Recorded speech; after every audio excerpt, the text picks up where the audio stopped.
A little bit different than usual. Say, this is not our ordinary kind of service, but before I introduce Amber, let me just go ahead and pray for our service together. Father God, I thank you so much for this time to I pray for Amber and the words she's about to share. I pray that just the impact on the hearts and minds of this room, God, like we go out on missions for a reason, God. We want to share the gospel. We want people to know who you are. We want to make an impact, no matter whether it's in our backyard, Lord, or thousands of miles away in somebody else's yard, Lord. God, just give us the courage and boldness. Lord, I pray that you just bless the words that Amber is about to share with us, and God, just help us to just see you in all the things that went on over there. I pray this in Jesus' name. Amen. So, not that Amber needs an introduction. Amber's one of our own. Like, when we were meeting in the school building, Amber was there. When most of us had our kids, Amber was changing our diapers. I mean, she's been around for a long time. Oftentimes, members will go away and come back, and they are still one of our own, as far as I'm concerned. Amber is very special to me. She's kind of adopted my kids throughout the years. She's always had a heart for the Lord. She's always been working with kids throughout the years. So now she's gone on, she's retired and going to South Carolina. She's gone on to big things in my mind. Like she's gone to the Ukraine, and she's now here going to share all the different experiences. And think about, like, here's what I want you to take away from this. And think about how God could use you the way God is using Amber. Like, it's possible that we could send you on trips like this. We go to Costa Rica every year. Justin and Maylin and Ashley and Olivia and others have gone. And, I mean, these are things that we are about here. And think about what could God do through you. So without that further ado, Amber, make sure you turn your mic on and come up and give us a word here. Yeah. Okay. Is it on? You're on. I'm on. Okay. And here's your clicker. Okay. All right. You do good. Okay. Thanks, Kevin, for introducing me. This is like home. This is considered my home church. So I get emotional, and I'll try to get through this. Pastor Rick, who was the pastor of this church many years ago, he called me up out of the blue, and he said, Amber, you've been on my mind. And my first thing was, oh no, what have I done? I haven't seen him in years. And I told him, I said, it's not my fault. Whatever it is, it's not my fault. He says, oh no, I have an opportunity for you. And so I thought immediately it was one of the kids or one of the grandkids. And he says, I want you to go to Ukraine with me. I said, where? I said, isn't there a war going on? And he said, well, yeah, but we're not going to be in that part of the world. And I said, well, I'm here in South Carolina, and that's not part of the world either in the war. And then the next question was, well, how much does this cost? And he told me, and I said, I'll just have to, because I had all these different things timed up. I have been in a travel mode since the first weekend in April, and I will continue a travel mode until I tell everybody I will be flying in like a witch on my broom for Halloween, and I'll be back in South Carolina for 1 full month before December when I'm in a travel mode again.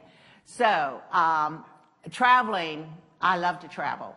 And so I had this opportunity, and I thought about it, and I really prayed hard, and I had such peace. People said to me, you're going to a war-torn country. How can you have peace? This is very fearful. My own daughter she begged me not to go. My husband died, it was 2 years ago, and she said that I'm her only parent left. And if you go, what happens? And I says, I get to see Jesus and your dad first. I says, I'll see him before you. So I said, it's a win-win situation. If I come back, I'm alive, hey, I'm here. If something happens and I die in Ukraine, hey, I'm with Jesus. So to me, it was a win-win situation. It's not even a decision. So I called Pastor Rick back a couple days later, and I said, I looked at my bank account, and God all of a sudden put some money in there, which is true. I had a refund that I did not know I was getting, and there was enough money for me to go to the Ukraine then. So I went, and it was just remarkable. I want to tell you couple things first, just really quick. Yeah. the boys at age 18, they have to sign up, just like we had the draft, they have to sign up. And they are called, because there is a war situation, from ages 18 through 60. So how many of you men here aren't 60 yet? You could be called up to go to the front. There is an app on their phone, and that app on the phone, everybody has it. It tells you, even the women, tells you what is your category. And whether you're green, that means, hey, you're okay, or it could go all the way to red, and it can change like that. That happened with a new friend that we have. He looked like 10 o'clock in the morning, he was green, and something made him look about an hour and a half later, and he was red. And he had so many hours in order to report to the inductive center, or they come get you, because that app tells you where you are located. And we had breakfast one morning, and I went up after breakfast to go back to my room to brush my teeth and get all my gear and go back down. And that little second, Pastor Rick and Hetty, another member of our team, saw the military come in. They went right upstairs and went to the guy's room and pulled him out.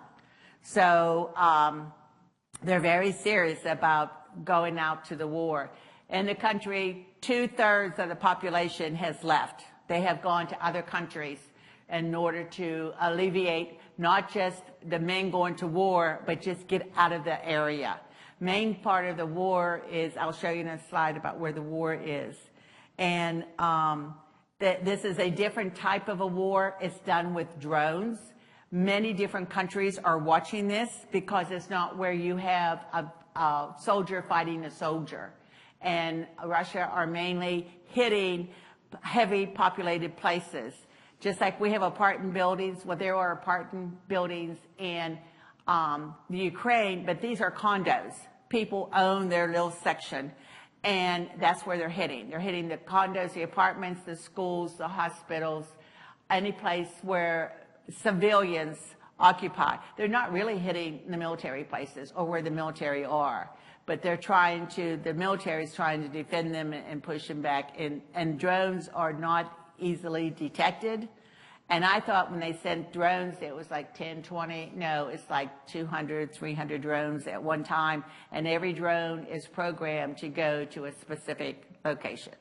So it's really scary because I'm way over my head. But anyway, and the technology there, we did not have menus. You go to a restaurant, I'm used to a menu. No, you use a QR code. You use a QR code. You pay everything by your phone. And I'm not used to that. I'm still old-fashioned. I want to see a paper menu. I want to use money. But so no problem with that. The church, when you go to church, when you have any scripture and when you pray, everybody stands. This is the way that they honor God for everything they've done. And this is their normal tradition. Let's see. And the kids in school, they have, from kindergarten up, they have a phone. The phone is used to communicate back and forth between the teacher and the parent, as well as also the student for their homework, for their assignments. But most important, there is an app that tells where everything is going on.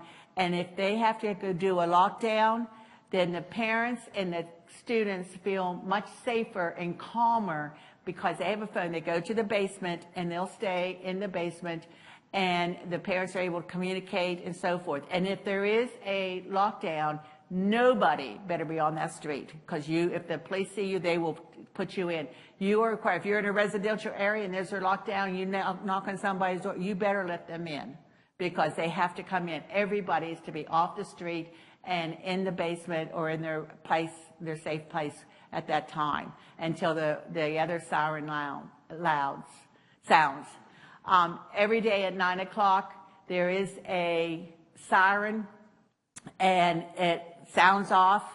There's a minute of silence, and then the national anthem is played.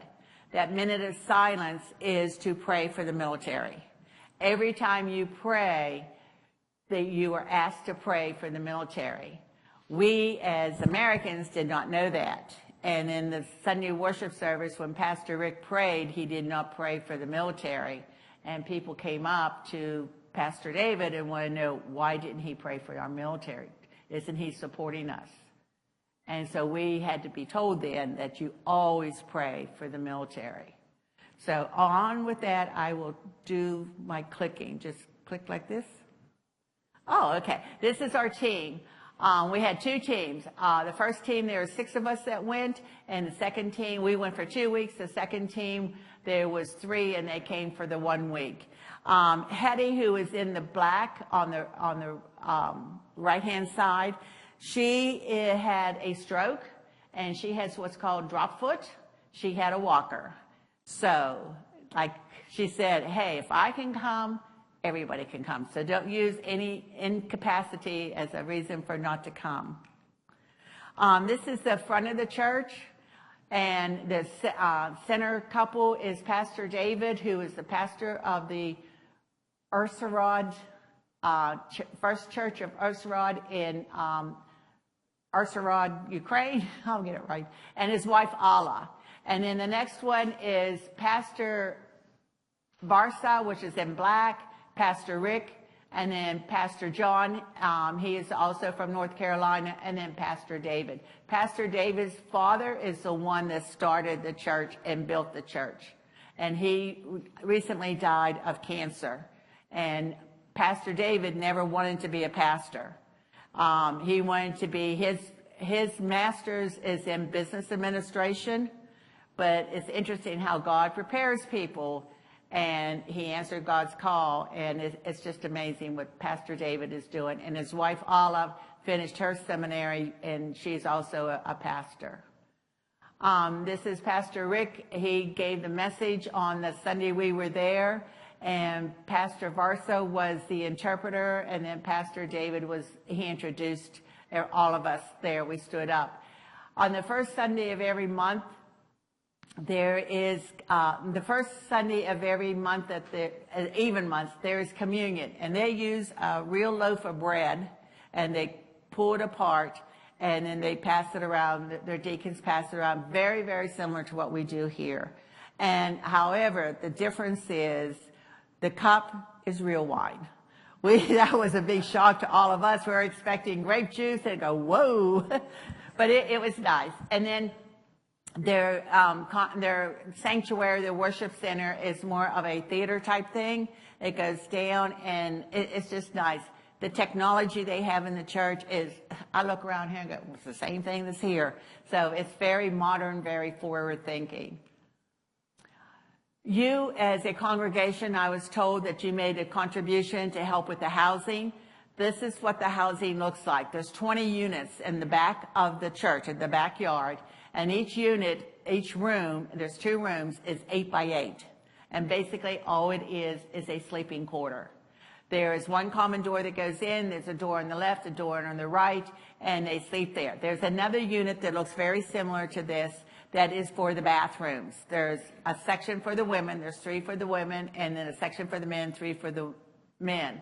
And then they have a shower. I think I took that. They have a shower that they have to sign up for a schedule to take the showers. They have washer and dryers on the first level of the church, and you sign up for a level to go ahead and do your laundry as well. They eat in the dining area, and most of the time they have their own breakfast. So they'll have a table and chairs maybe outside during the summer months or so forth. Otherwise, the dining area is open to do that. Here's the showers on the left, and the washer and dryers in the middle, and then they have an ironing board and area to fold the clothes as well. And this area back here, it might not be kind of dark, but it shows on the left-hand side, there's 2 containers. They need storage area.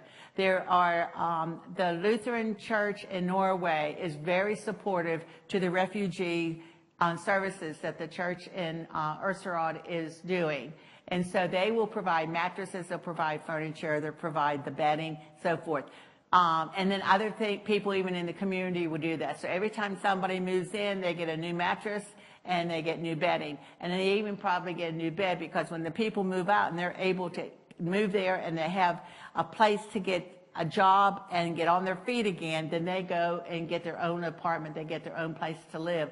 And so then they have no furniture because they came basically with the clothes on their back, and then they take the furniture there. They take that with them and they have new bedding. So they need some place to store it.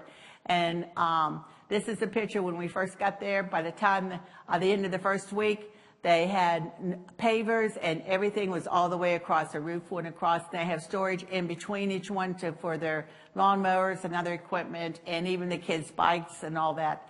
So it's very good to do that. Now, I'm going to try to use my pointer here. It's the bottom one, right? Top one. Okay. Okay. Right here, this is the ramp that was built. This whole building in this area here, this is the dining area that was made. And then you probably can't see too good, but right in here are the steps that if you're able, you can go down. There are people who come to eat for the noon meal that are in wheelchairs and walkers, use a cane, barely can get down. So the ramp is there. And those that can, then they use the steps. But I was told that Hope helped to send contributions for the dining room, and the dining room is magnificent. This is the dining room. It can seat approximately 90-plus people, and it's taken from the kitchen looking out. It's very open. It's very airy. Before every meal, and we have 3 seatings, there is a devotion and a prayer time, and then the people eat. There's 3 seatings, and basically it's 45 minutes between seatings, but it's less than 40 minutes because you have to get the people in, you have your devotion, you serve the people, they eat, you clean up, all the tables wiped off, all the chairs wiped off, and the floor is swept, and then they have to check in order to get their meal for the next time. So you think 45 minutes, oh, that's no big deal, but it is, you're zippity-doo-dah. And you do that 3 times right there, one after the other. During the presentation, like I said, each one of us on the team, we were asked to give a devotion. We had a translator. And then I found out on the first day that one of the ladies was deaf. She comes every day to get her meal, but she cannot hear, of course. And so even though American Sign Language and the Ukraine Sign Language is 2 different languages, many of the signs were the same. So it was really interesting because at the very end, I got to know her signs and we were able to communicate so much better, and then I was leaving. And she did not feel comfortable because she's deaf. They have at the church, they do have a sign language ministry, but she felt because she didn't feel worthy that she should come to church. So I tried to convince her that she was worthy to come to church and join the other deaf people too, so that they could also sign. So it's, people just have a less feeling of themselves, and they need encouragement, regardless where you are in the world, that word of encouragement. So she said that she was going to do it, and I'm anxious to find out from Pastor David or Pastor Allah if she actually is attending. So, but it was 2 weeks and she would bring me cookies, and she brought me a pair of shoes. I go, I don't need shoes. We're going to give these to somebody else. And she brought me a blouse one time, and I'm thinking, we just really clicked off. And that little girl, Kippo, was one of the kids in Kids Club, and we just gravitated to each other. Found out that her grandmother and Katrina are friends. So, and her grandmother is also deaf. So that was really interesting. I hit something. Let me see. How do I go back? Bottom one? Okay. No. Okay. This is in the back of the church. There's a playground area for the kids. And then as you go down to the driveway, they have made a volleyball. Volleyball and soccer are very, very popular. They made a volleyball area, and then off to the right, there's an area for the kids or people just to watch. It's just a fun thing to do. This is where you see the red, that is where all the fighting is occurring. And we were all the way over to the left. See the top?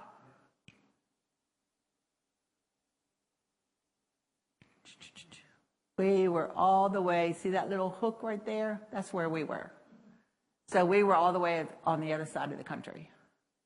So it's very, very, we were very safe. There was one day, the second week, that there was an air raid. Now we're having kids camp, and the kids are just doing their normal thing. The adults are doing normal things. So we did the normal thing. We just kept on going. And there was 4 sirens. And I was really concerned by the 4th one. But everybody else just was doing their thing, so we did that too. There was an English class, and Becky, who is in the back, the red one, she is an English teacher, high school and middle school English teacher. So they wanted mainly to make sure they were using the proper subject and verb, that they were working together. And I had to laugh at myself, how many people in the U.S. really care about their subject and verbs? We just talk. And so they wanted to listen to us talk, and I told Becky, I said, they don't want to listen to me because I don't use subject and verbs in the right tense. But they were very concerned that whenever they would speak English, and English is taught to all the children, I forget how many years ago they started teaching English. So a lot of the children will know English. And you never know how much English they understand, which they understand more than probably what they speak. So we had to be very careful whenever we would talk in our group, thinking that, well, nobody could understand us. That's not true either. So, but it was good. It was good to talk to the kids. The kids talked to us. It was fun. One of the things that is done, and it's, I don't know if you can see the time. It starts at 8 o'clock in the morning until 10 o'clock at night. And that is making mesh netting for camouflage netting for the military. And this is done with a specific pattern. And the pattern is in a G type thing that you weave all this in. The strips are about 1.5 inches to 2 inches wide, and you have a certain thing there to do that. And this netting then goes to the war front, and it covers up buildings and equipment. Even it covers up sometimes roads and other things, so that the Russians don't know where all things are happening. And every month the netting goes to the war front, and it is a cart, a trailer behind is jammed full, plus what would be the equivalent of a 15-passenger van with all of the seats taken out. That's how much netting is done in that period of a month. And it goes every month. And usually it's a man named Alex. He's the one that takes it to wherever it is needed. So anywhere on this front, and then he stays 1 week. And that week, he will help out the medical team. He will help out the military. He will do anything. But the most important thing that he does is go to see the military that's there and prays with them, ask them what they need. Sometimes because the military moves people around, and then their families are being moved around too because they want to get someplace safe or stay safe. They don't know where each other is. So Alex then takes the information, and his job, or his desire, what he thinks his ministry is to connect families with families. And this is done every month.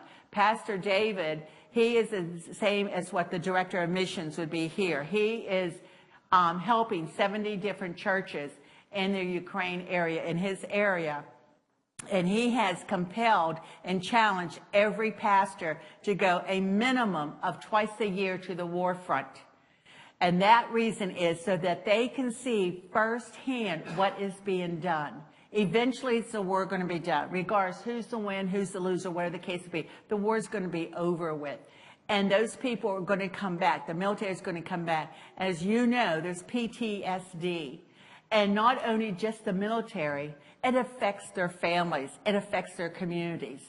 And if a military person, and I know this from my own experience working with the Department of Defense, working in the intel industry, when that military person comes back, they try to tell you, I had no idea what it was like in Iraq or Iran or Pakistan, any of those areas. But individuals who are there and can see, so he's doing this so the pastors, when they have their individuals to come back, that pastor will know firsthand what went on. He could see there would be a relationship that would be built. And then that military individual then could start to trust. In the meantime, Pastor Rick has been asked to come to a pastor's retreat in January to teach how to do PTSD. Pastor Rick, one of his specialties in psychology, because he was by Camp Lejeune, was he helped the military families when they came back to that counseling. And he's going to go over and help to counsel what to recognize. The other thing that's going to be unique is, depending on the outcome, how many Ukrainians will come back to the country. Okay, I know when I come back here to this church, there's people here, I have no idea. They don't know me, I don't know them. That's going to happen. When you go back, when you leave someplace for a while, and you go back, it's never the same. And these people, the people that stay, is going to have an attitude with the people who come back. And the people come back, we're like, hey, here I am, let's keep on, let's party, let's have a good time like we did before. No, it's not going to happen. So that pastor is going to get training on how to be able to recognize these issues and how to solve them.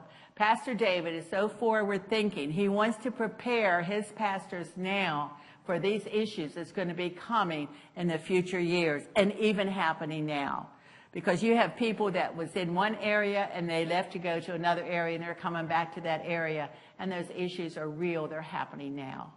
So one of the requests I have is that you pray that these pastors are open to receive this training, that they understand about PTSD, and not only the pastors, but the people in their congregation, so that they too will be able to accept and know how to handle each other and accept each other for what they're worth.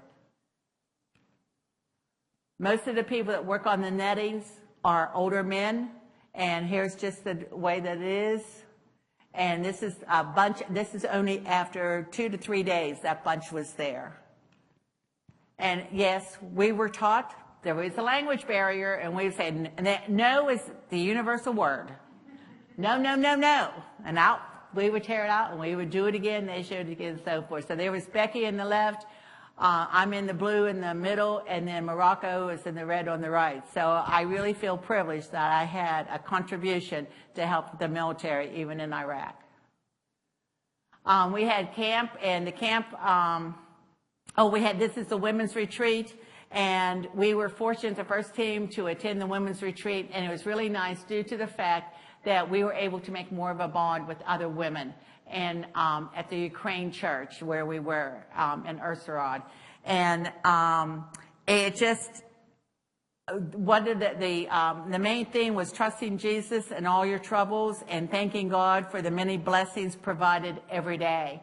And what was interesting was Patsy, who is there in the center in the top one, she, when we was talking with Alla, she expressed what happened to her one time in her personal, and Alla said, that is exactly what we want. Can you give your testimony? So she gave her testimony at the women's retreat, which was kind of special to the women, because they just thought that they were unique with their own situation, but it is a worldwide situation. Everybody has troubles regardless where you are.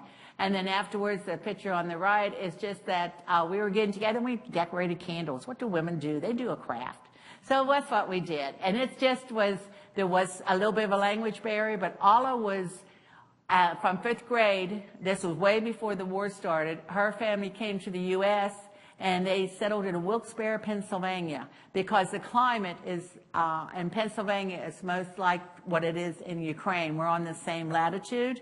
And so it was really interesting. So she speaks English better than I do. No accent whatsoever. And when she speaks Ukrainian, you don't know that she's not, well, she was born and raised in Ukraine. This is the group picture, the yellow, the 4 of us that attended on the retreat. And then kids camp.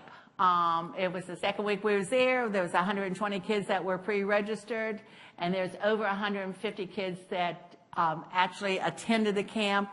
They were from, the children were from the church, they were from the orphanage that I'll talk to you about, and they were from other Protestant church, and then the surrounding communities, unchurched.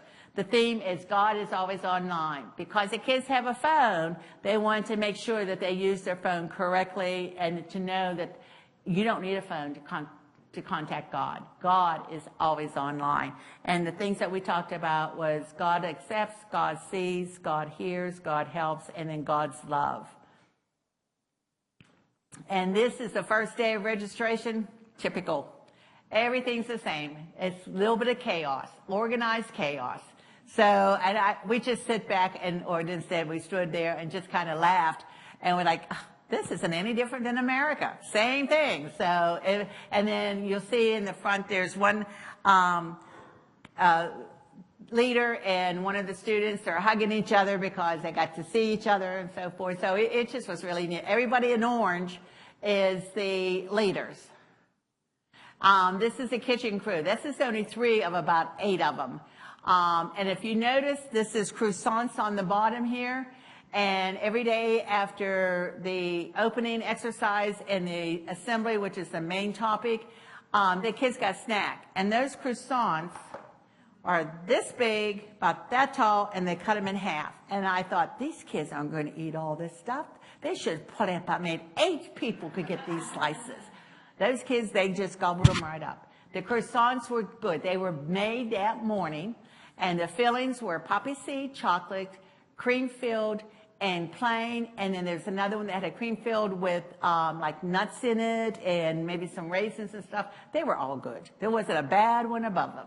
And then this kitchen crew not only prepared this snack for the kids' camp, because kids' camp was all day, but they also then prepared the meals for the refugees and the meals for the kids. So they were busy for that camp week. This is the tent that we were underneath to eat the meals with the tables. And here I am with some of the kids off to the other side. And here's just some more kids that was doing the very first activity about using your phone. Okay, what kind of apps are on your phone? These, if you can see the cards, there's all these different apps, and each table or each team had to go to try to use that app to get whatever the task was. And they had to fill up their card. And her team was the first one to fill up the card. The T-shirts, my Sunday school class provided the T-shirts for the camp. Kids decorated their T-shirts just like they always do. Most of the time, they wore them the entire day of camp or the entire week. And the thing that we felt very privileged is they wanted our signature. I felt like, hey, I'm really something. And then I was in the group on the right was the Smiley team, and we had to do a presentation, and that was just the kids in the group I was in, and we had a presentation. You see a fella there with the number 10 on the yellow shirt. I'll tell you about David later. And this was water day. And I thought, they can't have water day. You know, this is not going to work. Those kids, they didn't mind getting wet. It was remarkable how they played and the games that they played. And these are just some other games that they had. They had to do a reassemble, what do you call those things, those blocks? What is the blocks called? Legos, thank you. Had to do Legos. They go look at it, and then they had to come back and replica that and see if you could do it in time fashion. And then there's other activities. And at the end of the last assembly, everyone, you got points and all that. And the points wasn't just whether you got finished first. It was, did your team help somebody else? How was your attitude? Were you courteous to somebody and all that kind of stuff? But our team, we won one day, and we got a watermelon. That was our prize. So, and I love watermelon. And these are just some other activities that the kids had done. It's just really, really great. And of course, on your left is the Ukraine language for John 3:16. On the right is John 3:16. And they made the bracelets. And they were very proud of their bracelets. And they were proud to later to tell me what every color bead meant. And then for me then to ask them, well, do you know Jesus Christ? Do you know that he is your Savior? Do you know if you believe in him, you know why God is here? And those conversations helped to bring people closer to the Lord. It just was remarkable. Everything just built to the final, like the icing on the cake. It was just wonderful. But I see that you are doing the Christmas child box. The very last day, the kids, every kid got a Christmas box. I had never seen kids receive, only in the TV shows, the promotions and everything, to see those kids open up those boxes and compared to, I got this, I got that. Wow, look what's in your box. Wow, wow. I mean, it was just wonderful. And I thought to myself, how many churches don't get to see, how many people make a shoebox and don't get to see. I had the privilege of seeing the kids get those shoe boxes. And it actually brought tears to every one of the team members. The one lady, she was so moved that she actually had to drop to the floor to cry. Because she said all the time that her organizations, her church, she belongs to different things. They all do shoe boxes. And she goes, I get to see the kids actually open up a shoebox and see their excitement. And those shoe boxes, I mean, how many things? I'm going to take this home to my sister. I'm going to take this home to my brother. I'm going to give this to my friend. They weren't going to keep everything for themselves. And I wonder how many other kids around the world do the exact same thing with those shoe boxes. So do those shoe boxes. You have no idea what it means to those kids and to those people that actually given them. So keep on doing those. There are a couple things that happened. Right before we got there, there was a South Korean missionary. His name was John. He came on his own. He said that in a dream, God told him to go to the Ukraine. Ouch. And so he got up and he said he got a ticket for the Ukraine. And he had no idea where he's going. So he closed his eyes and that's where he ended up in a little village outside of Ursharod. And he started to go to this village. This village is very small, it's very poor, and there's a lot of alcoholism in the village.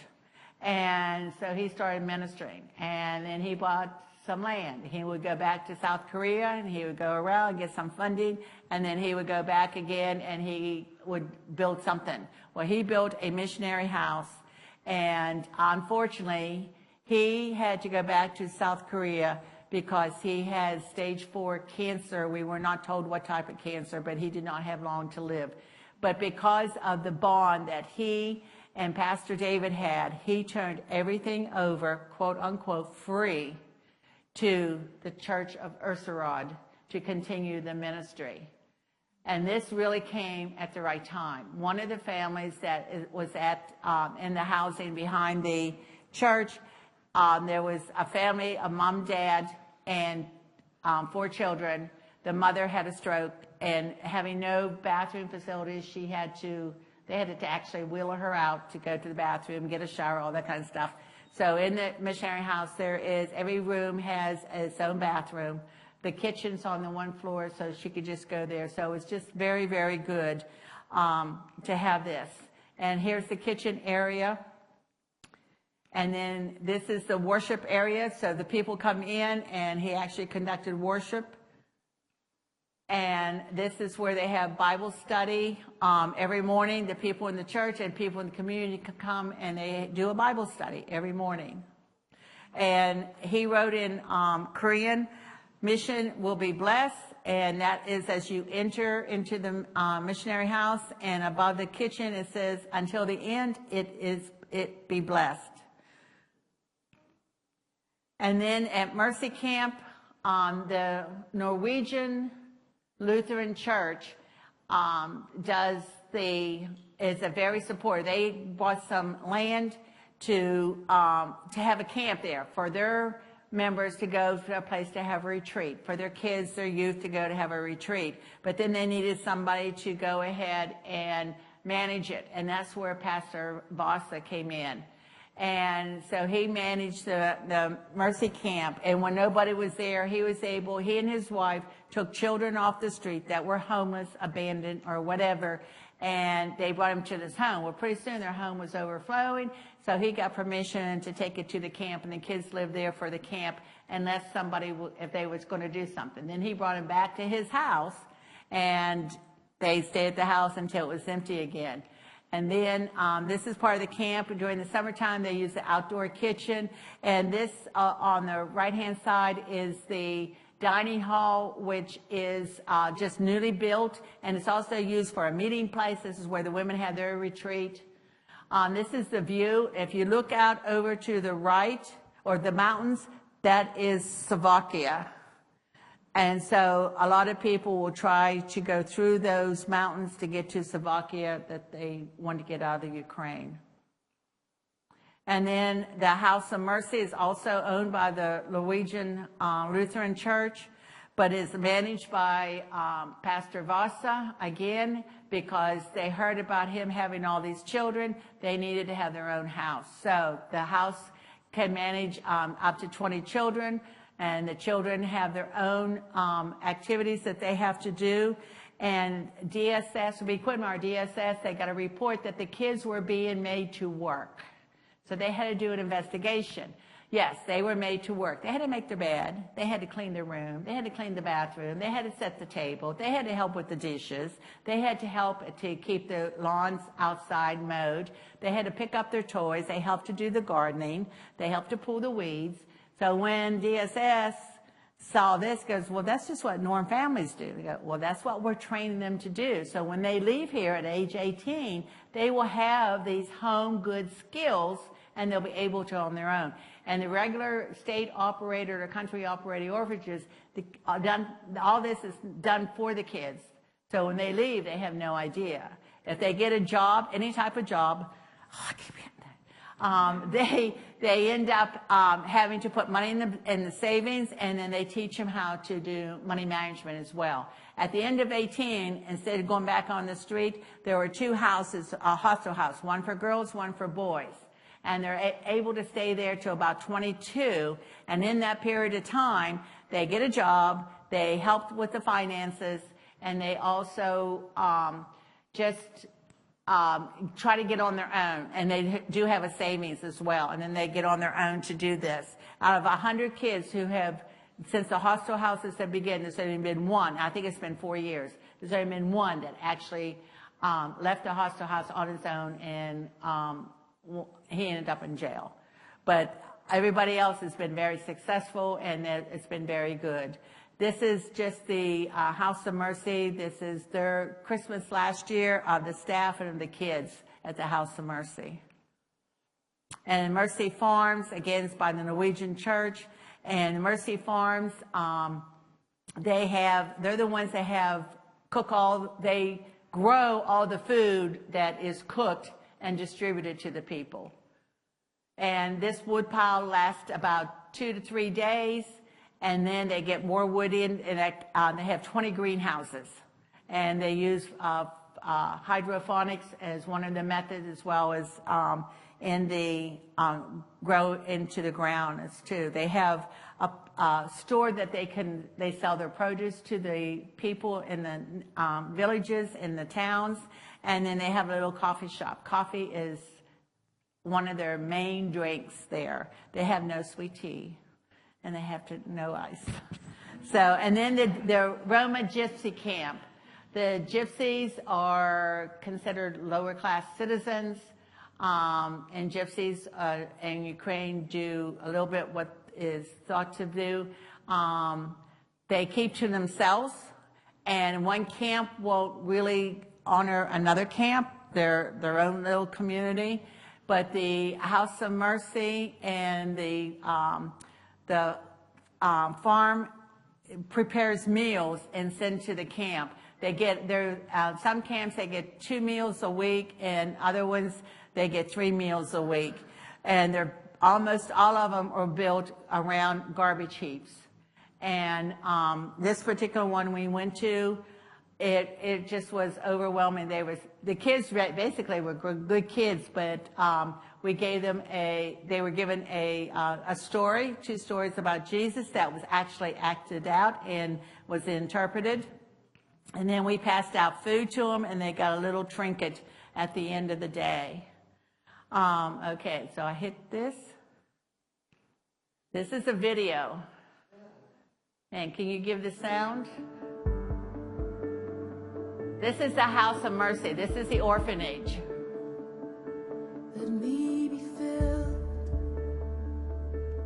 Soccer is a game that's played. They have a playroom. They have a room that they do their homework in. This is the farm. This is Mercy Farm. The building is, these are the greenhouses.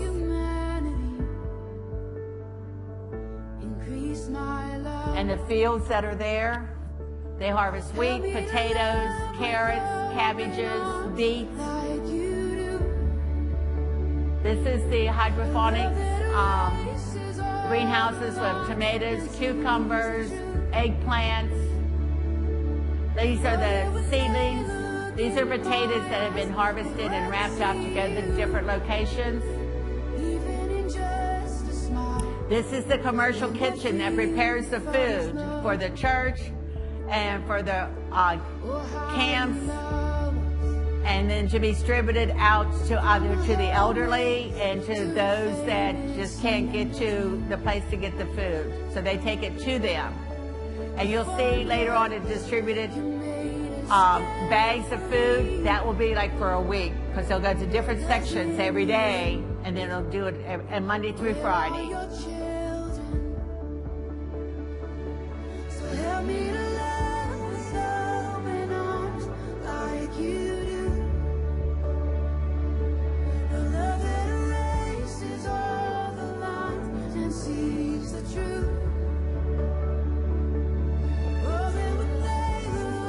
They are food, clothes, and they distribute clothes. This is the back of the church. You're going to see Pastor Rick. Here it is, serving the meal. There's Pastor Rick right there. This was taken last year. These are the houses. This is inside of the actual house. This is, again, the back of the orphanage. This is the camp. This is the top of the lodge and the largest room there, and this is where they conduct different group meetings and group seatings. Kids had kids camp there last year. And again, this is before the big dining hall was done at the kids camp. This is on the church parking lot.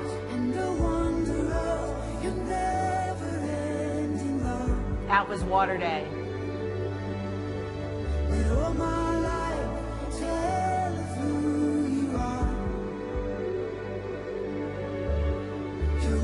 Again, this is at Mercy Farms, where they do have a lot of storage. And the Norwegian Lutheran Church, they do a lot of contributions. They do cars and vehicles. The vehicles that Earth churches have, they were all from Australia.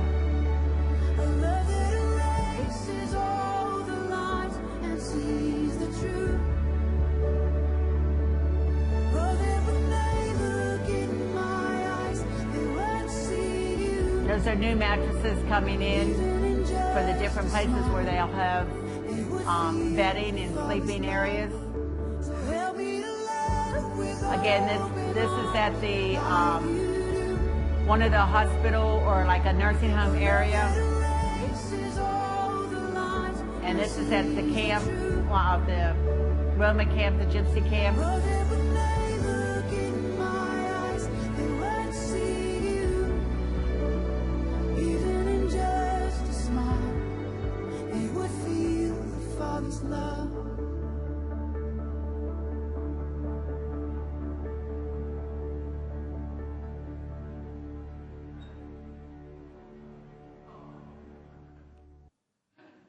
This is David. I need to tell you this story about David, and please pray for David. David Royal, he is from Bogota, Colombia. He plays soccer from the time he could walk. He speaks English, again, better than me. But he speaks Spanish, English, German, Austria, and he got Ukraine down pretty good after being there just a few weeks. He turned down the opportunity to go to play as a representative of the country of Colombia as pro soccer, because he felt God for him to do ministry full time. And most of the people in Colombia are of a Catholic denomination, and they don't always believe the same thing that the Bible teaches, because the way you can have a direct relationship with God, you don't need to go through somebody else to ask for forgiveness or anything. It's directly with God. And so he decided that he was not turned down that opportunity. He's going to stay with his family and so forth. Well, then somehow Austria contacted him to come to do sports camp and to teach soccer to the kids there and to the adults. And he said, I will do this under one condition, that I can do my ministry as well. My ministry involves this, this, and this. And they said, that's fine, come on. So he went to Austria. His visa ran out, so he had to go back to Colombia.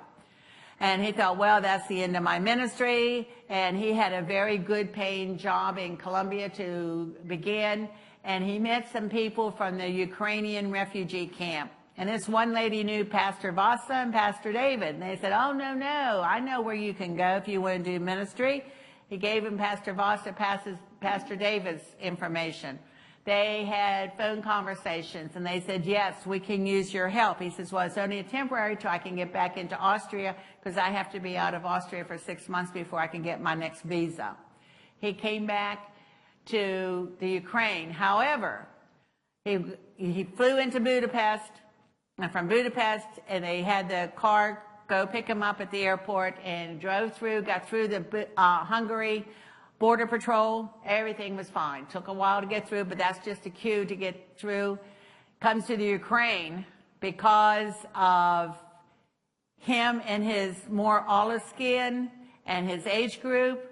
They thought he might be, quote unquote, a Roma gypsy, and that he was fleeing the country, and then that he wanted to come back in. So he was there, and finally they told Mark, who was the driver, to go, that he was to stay there. And on David's paperwork, that the official paperwork was that he was never allowed to go into the Ukraine, and if he did, he would be jailed. And so the guard told him, you have to go back. So, and I call it no man's land. Between the border of Hungary and the border of Ukraine, there's about 3 miles, and it's just road. There's no town, there's nothing there. And the road has fence with the barbed wire on it so that nobody can get on the road or off the road or whatever. So he was on his way back, and all of a sudden the Ukrainian soldiers started calling him, and he thought, oh no, I'm going to go to jail. What's going on? He said, no, no, you can come. So he saw Mark at the border, and Mark's telling him, come on, you can come. He goes, no, if I go over in Ukraine, I'm going to go into jail. He says, no, it's okay. What happened was Mark then called Pastor David and Pastor Varsa. Pastor Varsa called somebody, and they had a little bit of pull, and told him what was going on, that to allow David to come in and to clear that off his record. And David said all he did the whole time when it's there was just praying and praying and praying that he could go. And he said he has learned so much about ministry from Pastor Varsa and Pastor David that he wants to use that in his ministry to go back to Austria. So he only had a 3-month, or July, August, September. He goes from July 20th to December 20th, and then he has to go back to Colombia. And his prayer is that he be granted the Austria Cultural Exchange visa for 1 year with the option of having an extension for another year. The Austrian government and the Austria team want him to come back, but he said it's only God. Only God's going to do it. He says God's opened all his windows and everything, so that it's going to do it. And these are just some of my friends. This is Christina.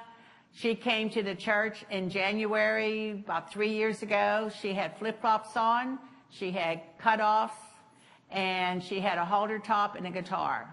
And she asked if they could help her, and she's there. One of her duties is that she has to help do the serve, and they do get a monetary, very small monetary. Alina, she is the nurse. She was the kids camp nurse. She is a member of the church, and we became good friends. And there's Kakano. She was my shadow too. Every time I turned around, she was there. She'd pull on my shirt. She was just a cute little kid. So again, where that arrow is, that's where we were. And there's 4 countries that surround the Ukraine. It's Poland, Slovakia, Hungary, and Romania. So the other thing is This is the team that was there, and the ones that that really helped us. Pastor Varsa's over on the far left with the black shirt, and then Pastor David and his wife Ala was there on the right. And of the 9 of us, 6 of us are ready to go back next year, providing that the war doesn't get any worse, and God opens the door for us to go. So my question is, will you pray asking God, should God send you? And the other thing is, maybe you can't go to Ukraine, but you can do something here. You can fill those shoe boxes.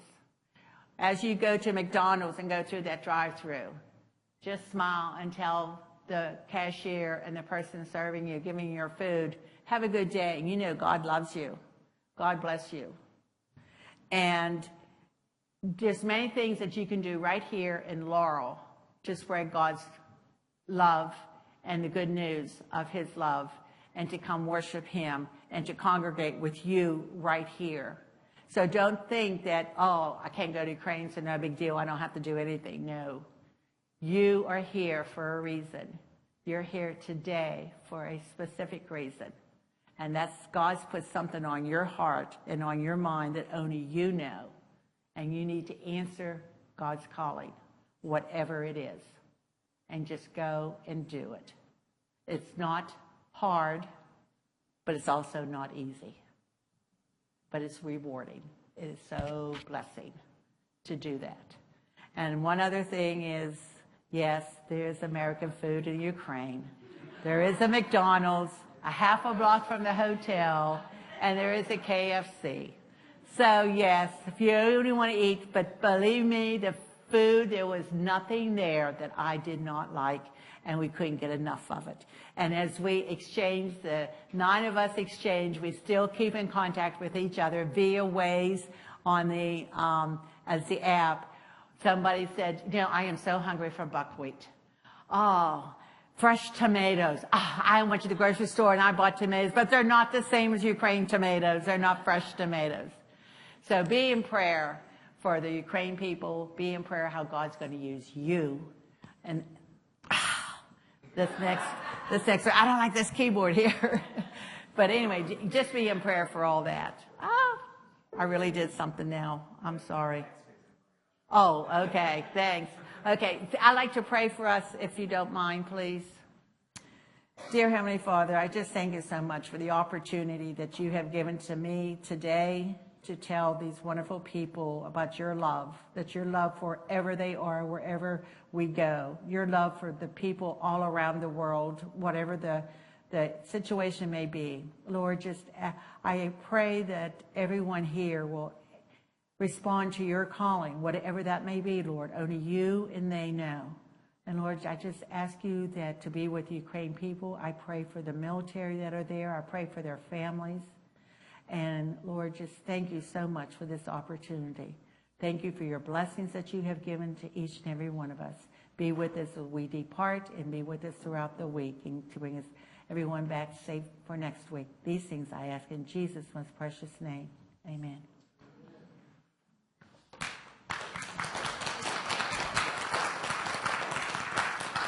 I need to tell one real quick story. The main religion in Ukraine is Russian Orthodox. And if you're not Russian Orthodox, then they don't want anything to do with you. One of the things that they spread around is they say that other Protestant churches have human sacrifices. They can put a curse on you. They drink blood, and they do all kinds of evil things and this and that, the next thing. So there was a little girl. One of the leader's daughters invited her friend, who is Russian Orthodox by name, to come. And her dad was very upset, and well, not really upset. He was very concerned.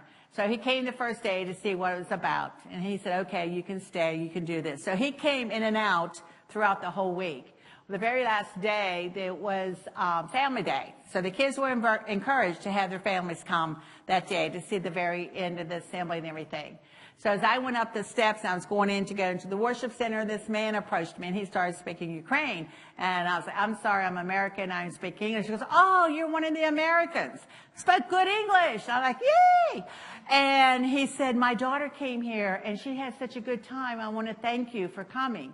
Long story short, because I can make it longer. But anyway, the mother contacted Pastor David and said that the father contacted her and said that his daughter was so much blessed and that he realized now that there is a difference in the teachings of what the church where he was going to and what the church of the Baptist Ursula's Chucky was doing. And he could not understand that, number one, Americans would come and that far away to teach the kids. He could not understand that the kids' camp was free, did not have to pay, and he wanted to know if he had permission to bring him and his family to come to worship in the Church of Ursula. So that one child invited another child. You never know how that one invitation. So keep inviting people. Keep inviting them.